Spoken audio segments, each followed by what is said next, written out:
Hello everyone, welcome to this week's edition of Telegraph Herald More Than the Score. I'm your host Steve Ortman. Alongside me this week, Jim Leitner.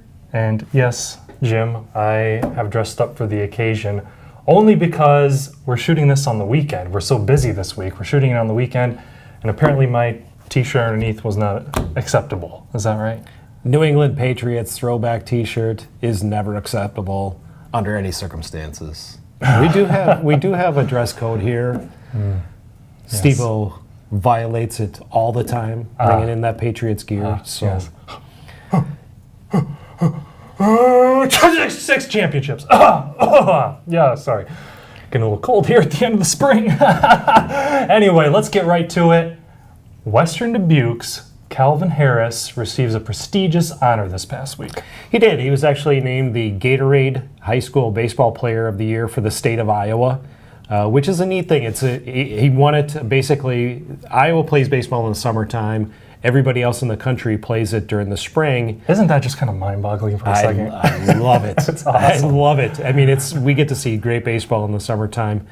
But it's kind of an interesting thing because his accomplishment is basically based on the previous summer, as opposed to everybody else in the country has theirs based on this spring. So he's the Iowa Baseball Player of the Year for Gatorade, and it's an interesting award because it's not just about what kind of baseball player you are. They also factor in your academics. They factor in your community service and leadership. So it's a really unique award for Calvin Harris, and it's kind of really the first big award that, in my opinion, really encompasses what kind of a person he is. Because a lot of times you see the headlines, and he's obviously a very talented baseball player, very talented football player, starts for the basketball team, great all-around athlete. But I think a lot of times it's lost on a lot of people what kind of leader he is, how involved he is in the community, and obviously he's a great student as well. I think a 3.84 grade point average. So he's really the complete package, and this is really the first award that recognizes him as a complete package, not just on the athletic field. Yes, and you look at good kid you mentioned. I gave him a pretty good rib at the Athlete of the Week banquet earlier this month, pretending I didn't know who he was. I mean, who doesn't know?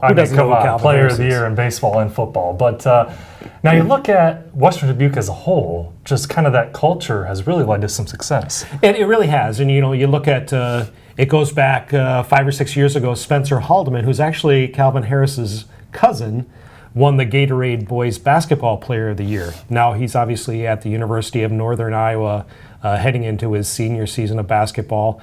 But there's a lot more athletes out at Western Dubuque who really live the right way, set a really good example for the younger kids. And I talked to Spencer Haldeman about setting a good example, and he remembers when he was playing high school basketball at Western Dubuque, little Calvin Harris was running around at all the basketball games when he was in elementary school and middle school, and Spencer thought it was really important to set a good example for those younger kids, and I think you see that a lot in Western Dubuque. There are a lot of really good kids out there who set a good example for the younger kids, and that's why I think you're seeing a lot of success in multiple sports, because these kids look up to the kids who are in high school, and they want to follow in their footsteps. And, that's why success is really continued in multiple sports over the last several years at Western Dubuque. All right. Obviously, congratulations to Calvin Harris. Great award, a great honor. And now we're going to switch gears to some soccer. So your services, sir, are no longer needed. Good. Adios. Boom. Drop some Wayne's World on you in that sweet transition. Now we are joined by soccer writer extraordinaire, fan, I don't know. Does those all work? Party time, dude. All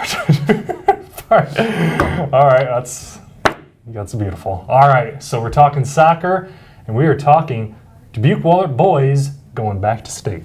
Yeah, Steve, the third time in 4 years, the Golden Eagles are headed back to Des Moines. And they did it. They played about as long as they possibly could in their 2 sub-state games, going to a penalty kick shootout both times. Saturday, they outlasted number 2 ranked and undefeated Marion 2-1 in the shootout. They won the shootout 5-3. Just got off the phone with players a little while ago and talking to them. Cam told the shooters he was going to make one save. All they had to do was put the other 5 in the goal and they'd win. And that's exactly what happened. Cam came out, made a save on the first shot, and the Golden Eagles made the next 5 to win it, to go back to state. Very exciting. You could tell by the tone of his voice how excited he is. Very exciting. So, yeah, what a great accomplishment there by the Eagles. Now, Dyersville Beckman boys, kind of a perennial contender down at state, they lose a heartbreaker right on the brink. Yeah, unfortunately for Beckman, they've made it to the state tournament just about every year that I've covered soccer for the TH. But unfortunately, this year and last year, that streak kind of ran out. Blazers fall to Center Point Urbana 3-2 in double overtime at home. The Blazers came out and just more than a minute and a half into the second half, they scored. Tom Yeager put one home for a 1-0 lead. And then Center Point Urbana, bad 5 minutes. Center Point Urbana scored 2 goals in a 5-minute span, gave them the lead. And Beckman was able to tie it up on Michael Keegan's goal with about 4 minutes and 16 seconds left. They went to overtime, and then it was just about 24 seconds into overtime. CPU got the game winner to stop the Blazers just short of the state tournament. So just a rough one for them, but only losing 4 seniors, so good chance that they're going to be pushing for another return trip next year. Excuse me, if I can speak right. Too much party time. Yeah. Ending on a high note. All right, everyone, that is going to do it for this week's edition of Telegraph Herald More Than the Score. I'm your host, Steve Ortman.